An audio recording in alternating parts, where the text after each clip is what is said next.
Hey everybody, it's Dr. Hall again. I just want to give you another quick update for the second part of the lecture on communicable diseases. So you might remember that at the end when I was talking about the difference in strategy between trying for elimination and trying for control, I talked about how China for a long time with their zero COVID policy tried for elimination of COVID-19 and because of the germ that COVID-19 is, it's just not possible. The R naught is too high, and the vaccines, although they help prevent serious illness and death, and they're very good at that, they don't prevent transmission and infection. So it's very difficult to get it's actually impossible to get elimination of COVID-19. It's going to be with us forever. And then we talked about how in January of 2023, they lifted all of their restrictions. So they got rid of all their barriers. They were no longer requiring isolation and masks and all of the other things. They were no longer doing routine testing and screening. And so I said, oh, so they're probably going to see a big increase in cases because our vaccines, although effective against severe illness and death, are not effective against transmission.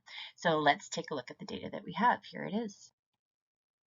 So this is again from one of my favorite websites, Our World in Data. I always encourage you to go play around and look at what they have there. All kinds of interesting information, much of it health related, but a lot of other things too. So anyway, what we're looking at here is 4 different countries, China, Germany, Japan, and the United States.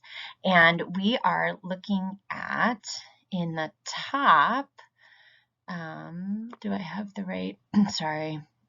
Okay, we're looking at new cases, and this is per 1 million. So these are rates, so they're controlled for the population, which is great, so we can compare one country to another. Now, you might remember that this pandemic really started in China, and there were massive numbers of cases happening in China at the beginning of the pandemic.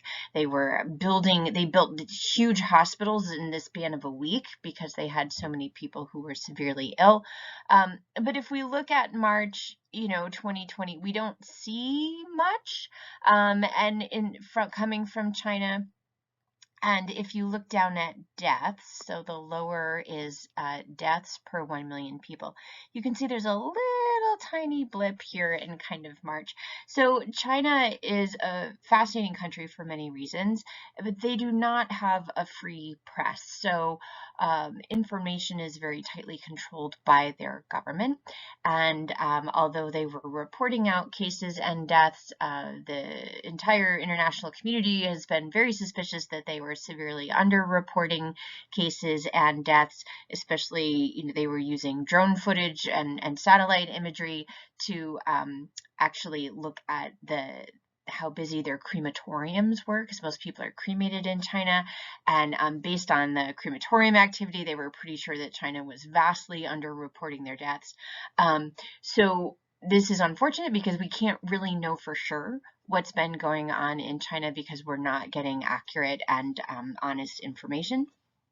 But we have what we have. So Germany and Japan and the United States, you can also see in the other colors here. And so, of course, in terms of deaths, right, so we had a lot coming in that winter of 2020, 2021. And then again, the next winter, we had another wave. So you can see the United States there didn't fare all that well, especially with that second winter, if we had had better vaccination coverage, we would have had fewer deaths. So if you look, I just get excited about this, right? So our cases weren't that much worse than Germany's, for example, but our deaths were worse. And then the difference was the difference in vaccination rates. But anyway, so we're going to look at winter of 2023. So this is January 2023 right here. And so you see this massive spike in cases in China. So they got rid of their barriers, and without having a highly effective vaccine, especially in China, their vaccine is less effective than the ones we have in the United States. And so they just have massive numbers of cases. We can also see here are the deaths that they have reported, which are almost certainly an undercount. Again, they don't want to report out things that makes the government look bad. But it's more deaths than they reported at any other time in the pandemic. So when they did all of a sudden lift all of those barrier methods without having good vaccine coverage and a highly effective vaccine in place, they saw a massive negative impact on the health of their population. So that's the update on how that went. So when you think about our 4 different tools, where am I? 4 different tools, right? So we have barrier methods, we have vaccinations, we have screening and identification of cases, and then we have treatment of cases and contacts. So again, China basically had none of those things in place, and so they had a big negative impact on the health of their population. All right, have fun with all of the media assignments. There are many of them, so be sure to give yourself time for that. Thanks.